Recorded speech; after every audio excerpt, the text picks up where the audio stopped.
Assalamualaikum dan salam sejahtera. Bertemu lagi dalam MG Flash 6 Mei bersama saya Khalis Kadir. Kita ke berita utama. Kompleks Penerangan Pelancongan Malaysia Matic dipilih sebagai lokasi debat perdana antara bekas Perdana Menteri Datuk Seri Najib Razak dengan Ketua Pembangkang Datuk Seri Anwar Ibrahim. Perkara itu dicapai secara sepakat oleh kedua-dua pihak selepas wakil kedua-dua pemimpin itu mengadakan perbincangan. Menurut kenyataan bersama pejabat Datuk Seri Najib dan Datuk Seri Anwar, debat perdana itu akan disiarkan secara langsung oleh media rasmi melalui saluran TV dan media sosial yang akan diumumkan kemudian. Acara akan diadakan pada 12 Mei ini pada jam 9 malam. Kedua-dua pihak turut berharap debat perdana itu akan berlangsung dengan sempurna.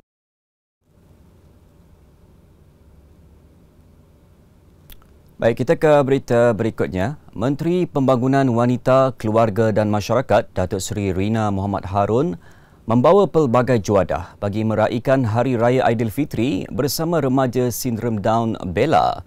Lebih istimewa, remaja itu kelihatan berselera menikmati air tangan Datuk Seri Rina yang membawa nasi goreng kegemaran Bella yang dimasaknya sendiri dari rumah.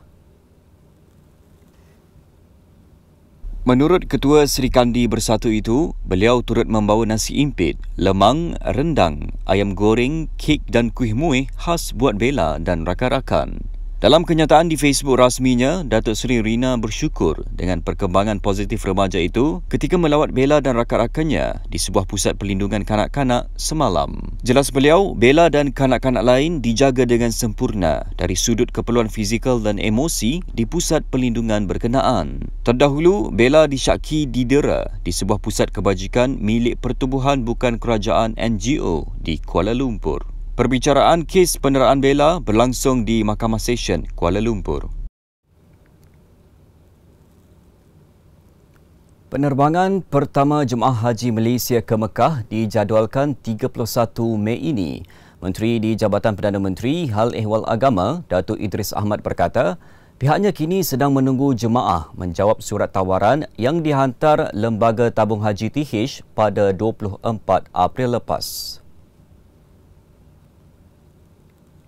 Pernama melaporkan, Datuk Idris berkata, jemaah yang menerima tawaran itu perlu membuat persiapan seperti menyediakan pasport antarabangsa, lengkap vaksin dan mempunyai kesihatan yang baik. Menurutnya, penjadualan semula sedang dibuat oleh TH berkenaan dengan jumlah jemaah yang akan menyertai penerbangan pertama dan terakhir. Beliau berkata demikian ketika sidang media pada rumah terbuka sempena Hari Raya Aidilfitri 2022 di Kampung Sungai Petai, Bukit Gantang, Perak semalam. Sebelum ini, media melaporkan kota jemaah haji Malaysia pada tahun ini adalah seramai 14,306 orang. Mengulas lanjut mengenai rayuan kota haji, Datuk Idris berkata, beliau akan membawa surat rayuan daripada Perdana Menteri Datuk Seri Ismail Sabri Yaakob untuk diserahkan kepada Raja Salman Abdul Aziz dalam masa terdekat.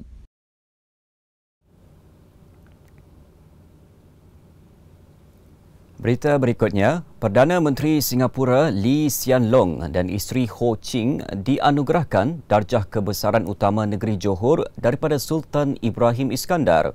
Memetik kenyataan, pejabat Perdana Menteri Lee dan isterinya akan melawat Johor bagi menerima darjah berkenaan yang diadakan di Istana Besar Johor Bahru hari ini. Memetik laporan The Straits Times, Lee bakal dikurniakan darjah Mahkota Johor yang amat mulia pangkat pertama Datuk Seri Paduka Mahkota Johor SPMJ. Sebelum ini, bekas Perdana Menteri Lee Kuan Yew dan bekas Menteri Undang-Undang Ew Barker pernah menerima anugerah sama pada 1984, diikuti bekas Perdana Menteri Goh Chok Tong pada 1991. Sementara itu, Ho Ching menjadi warga Singapura pertama dianugerahkan darjah Sultan Ibrahim Johor yang amat disanjungi pangkat pertama Datuk Seri Mulia Sultan Ibrahim Johor SMIJ.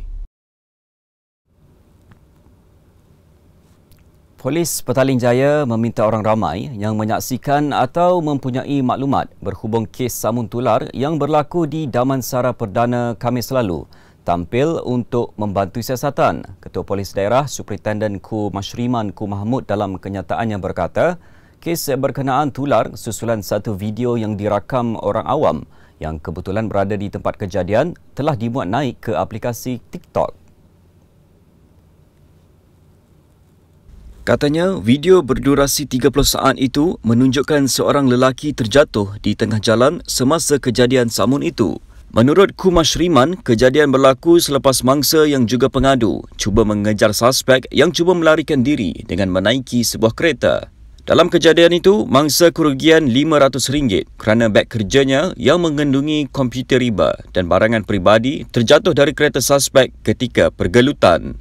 Mangsa juga mengalami kecederaan ringan akibat kejadian itu. Ujar beliau, mangsa adalah seorang lelaki tempatan berumur 30-an telah membuat laporan polis di Balai Polis Damansara Perdana jam 4.30 petang pada hari yang sama. Kes disiasat di bawah Seksyen 394 Kanun Kesesaan kerana telah melakukan samun sehingga mendatangkan kecederaan.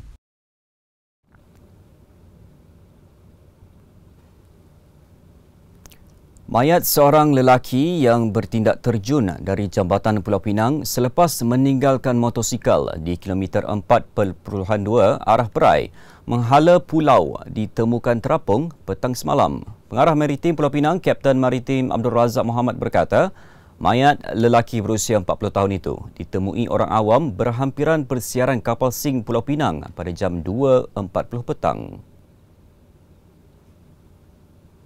Menurutnya, mayat berkenaan dikenal pasti mangsa terjun jambatan yang dilaporkan berlaku 8.40 pagi semalam berdasarkan pemeriksaan polis serta barang peribadi yang ditinggalkan di atas jambatan itu. Tambah Abdul Razak, Pangkalan Hadapan Carilamat PHC Maritim Malaysia, DJT Polis Marine Batu Uban telah menerima makluman berkaitan penemuan mangsa.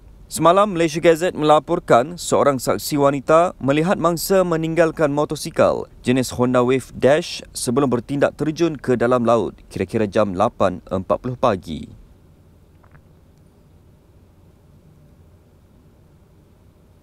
Dengan itu, sekian dahulu MG Flash buat masa ini. Teruskan bersama kami untuk mengikuti perkembangan terkini di platform media sosial Malaysia Gazette di Facebook, Twitter, Instagram dan YouTube atau melalui portal di www.malaysiagazette.com. Assalamualaikum dan salam hormat.